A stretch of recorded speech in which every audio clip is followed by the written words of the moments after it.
শেখর দত্ত শেখর দত্ত পাশে থাকতে হয়ে গেছে হয়ে গেছে। প্রচার শুরু করার আগেই বৃহস্পতিবার সকাল সকাল দক্ষিণেশ্বরে মা ভবতারিণী মন্দিরে পুজো দিলেন মদন মিত্র। সঙ্গে ছিলেন কামারহাটি পুরসভার পুরপ্রধান গোপাল সাহা। পুজো পর্বের সঙ্গে চলল ভক্তদের সঙ্গে সেলফি তোলার পর্ব। এরপর কেন পুজো সেই ব্যাখ্যা দিলেন কামারহাটির তৃণমূল প্রার্থী। জানালেন মমতা বন্দ্যোপাধ্যায়ের নামেই আসলে পুজো দিয়েছেন তিনি। পাশে থাকতে হয়ে গেছে হয়ে গেছে। যদি আমায় জিজ্ঞেস করেন কি পুজো দিলেন, তাহলে মূল পুজো যেটা সেটা মমতা বন্দ্যোপাধ্যায়ের নামে পুজো দিলাম। যে মা যে বিশাল গুরু দায়িত্ব, কৌরবদের হারাবার মতো পাণ্ডবদের কাঁধে যে দায়িত্ব ছিল এবং কৌরবকে হারাতে স্বয়ং কৃষ্ণকে নামতে হয়েছিল এবং কৃষ্ণকে বলতে হয়েছিল আমি ব্রহ্মা, আমি শিব, আমি বিষ্ণু, আমি সব।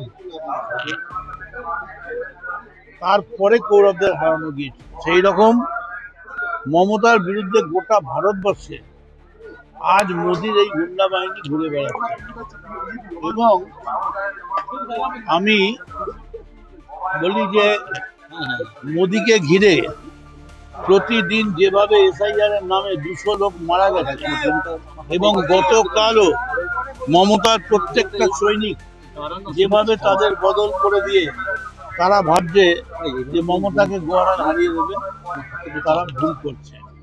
মন্দির চত্বরে দাঁড়িয়ে বাঙালির অস্মিতা প্রসঙ্গ তুলে ধরে প্রধানমন্ত্রী ও স্বরাষ্ট্রমন্ত্রীকে গবেট বলে কটাক্ষ করলেন তিনি। এবং বাংলার যে অস্মিতা, বাংলার যে ঐতিহ্য, যেটাকে ধ্বংস করার জন্য বিজেপি পাগলের মতো করছে, এই দুটো বই বলবো ওই গবেট গুলোকে পড়তে। কোন গভর্নমেন্ট? ওই বিজেপি দুটো গবেট আছে, একটা মোদি আর একটা অমিত শাহ। এই গবেট গুলো পড়লে অত যদি না জানি না, হয়তো ওরা হয়তো রামকে রাম কি বলবে আমি জানি না, তবে রবীন্দ্রনাথ ঠান্ডাল টান্ডাল বলছেন এই দুটো বই আমরা প্রত্যেকটা বাড়িতে পৌঁছে দেবো। রাজনৈতিক জীবনে উত্থান পতন কম নেই। মমতার সঙ্গে সম্পর্কের সমীকরণ গ্রাফেও সেই ওঠাপড়ারই প্রকাশ। তবু মদন মিত্র মানে লাগাম ছাড়া কথা। দক্ষিণেশ্বরের মন্দিরে দাঁড়িয়ে সেটা আবার প্রমাণ রেখে গেলেন।